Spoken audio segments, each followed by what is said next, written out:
Chinese companies admit that Kenyan tea and coffee is premium coffee, but today it is subjected to tariffs. And that is what impedes the export of our tea and coffee and macadamia and avocados to this country. And the discussion we are going to have is how we can have a preferential trade agreement that gives Kenya preferential access, the same way we have a AGOA that gives duty-free, quota-free access for our goods to the US. The discussion we're going to have is that of a duty-free, quota-free access to the Chinese market for our products. That way, we can export more to this country, export better products, and we're going this time around to be exporting processed agro-products into this market. I want to congratulate all of you,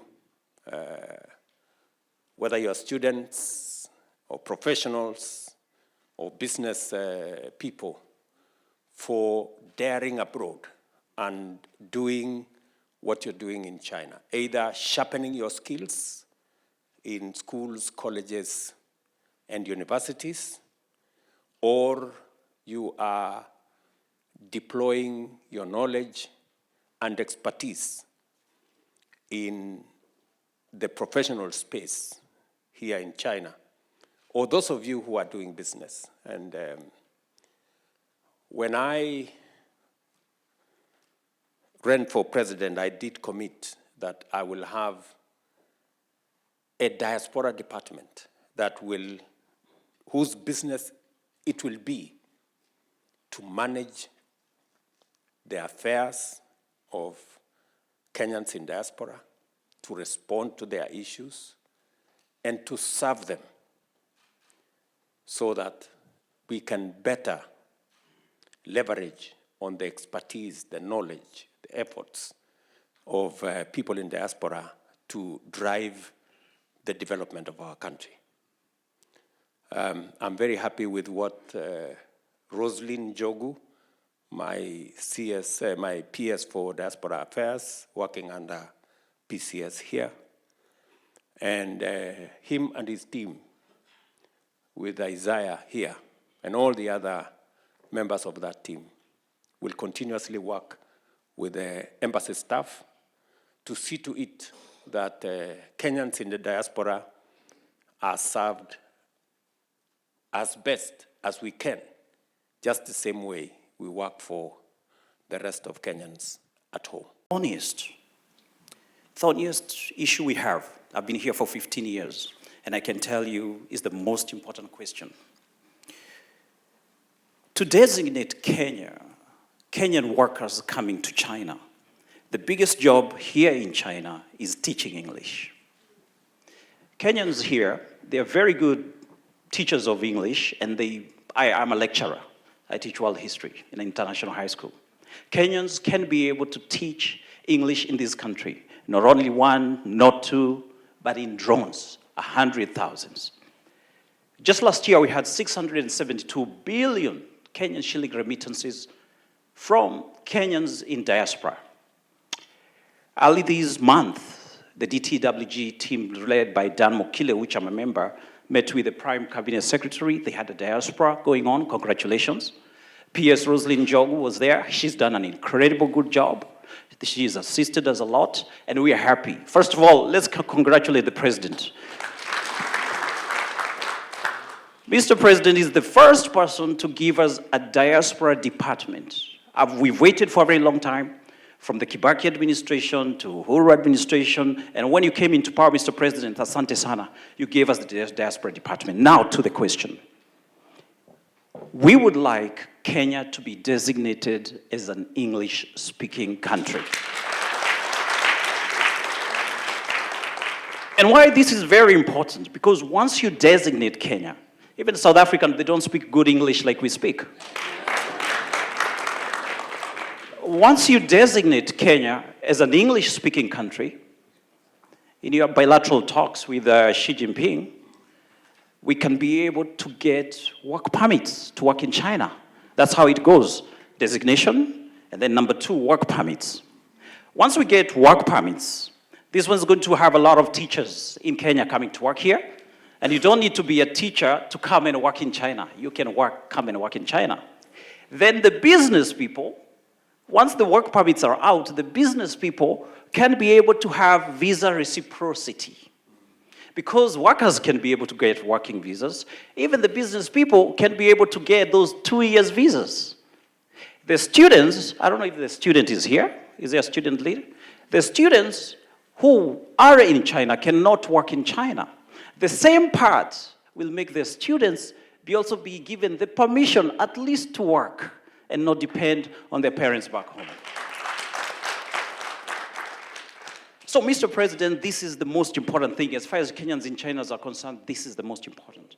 My question, with the same designation of Diaspora Department and the Prime Cabinet Secretary here, can you assist us, please, get that designation of English, then move forward and get those work permits so that we can bring Kenyans here. The 672 billion shillings we're talking about will trickle to 1 trillion Kenyan shillings. So did you say you want more Kenyans to come and work in China? Very good. So I hope you help me answer the many people in Kenya who tell me that I am exporting Kenyans. You know? I have a big problem with I have a big problem with people who are telling me that I should be creating jobs for people in Kenya, which I am trying. But if there is opportunity elsewhere, I mean, is there anything wrong with Kenyans accessing opportunities elsewhere?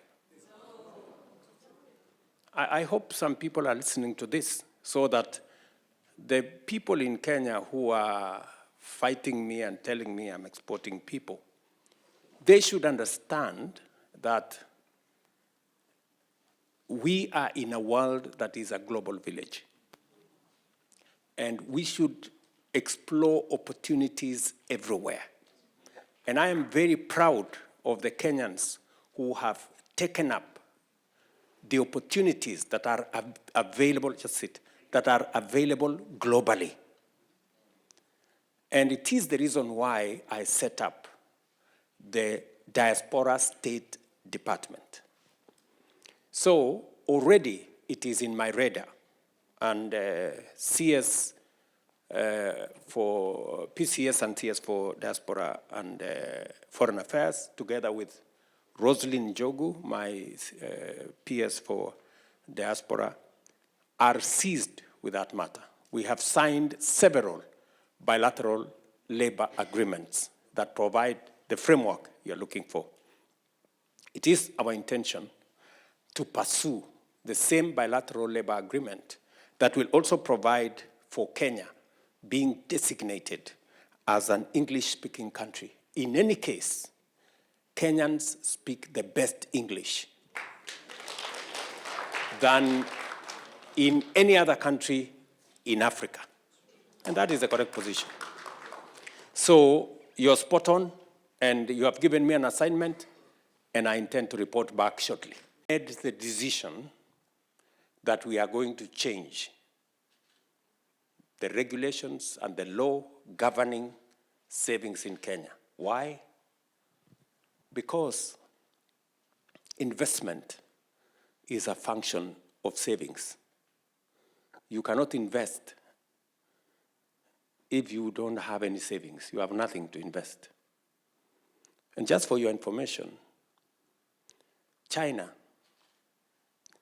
savings in China is 55% of their GDP. In Kenya, we were at 8%, maybe 9%, maybe 10%. It is my intention to push savings as a percentage of GDP to between 25 and 30%. That is where majority of countries are. And because of the changes we have made, the good news is that while we collected or saved 320 billion shillings for 60 years, in 2 years, we have doubled our savings, just in 2 years. By the end of this year, we will have 650 billion shillings saved because of the changes we have made. And by 2027, we will have 1 trillion saved.